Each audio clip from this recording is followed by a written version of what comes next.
Ecuadorians are choosing Sunday between a candidate who vows to continue President Rafael Correa's populist platform or one of several more conservative contenders who pledge to attack corruption and cut taxes to stimulate the Andean nation's flagging economy. Polls suggest it will be a tight election with no candidate likely to garner enough votes to win the first round, but a third of voters until recently were undecided amid low-energy campaigning as the charismatic Correa prepares to retire from politics. Polling places opened without incident Sunday morning. The outcome will be watched closely in Latin America, where conservative leaders in Argentina, Brazil, and Peru have assumed power in the past 18 months after the end of a commodities boom that boosted leftists like Correa. Outside the region, much of the interest in the elective focuses on what the outcome will mean for WikiLeaks founder Julian Assange and his ability to remain at the Ecuadorian embassy in London. Ruling party candidate Lenin Moreno, who is Correa's hand-picked successor, has indicated he would back Assange's continued stay, but his main challenger, former banker Guillermo Lasso, has indicated in interviews that he would evict the Australian activist within 30 days of taking office.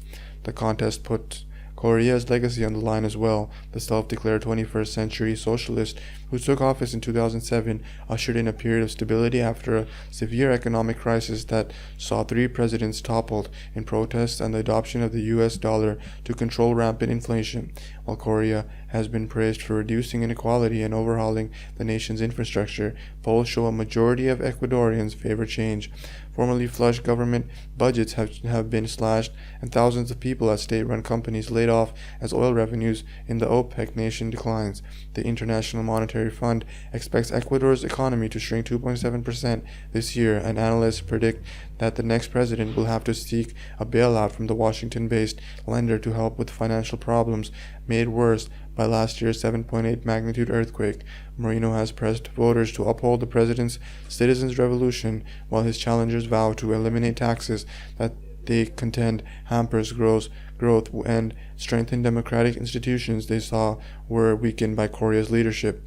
Recent polls show Moreno winning 28 to 32% of the votes. He is trailed by Lasso, who lost to Correa in 2013 and is polling with 22%, also seeking the presidency in Cynthia Viteri, a conservative ex-congresswoman, and Paco Moncayo, the former mayor of the capital Quito. To avoid an April runoff, a candidate must clinch 50% or more of all votes, or 40% with a 10-point lead over the closest rival. In the final weeks before the election, corruption allegations involving Moreno's running mate, current Vice President George Glass, have dominated airwaves. A leaked video widely shared on social media shows a disgraced former cabinet minister undergoing a lie detector test and accusing Glass of taking some of the $12 million in bribes paid to state-run Petroecuador for construction of a refinery. Glass has denied any wrongdoing. As Ecuadorians prepare to vote, the candidates offered contrasting visions for the country of nearly 16 million. "We have 2 options," Lasso told voters on Twitter.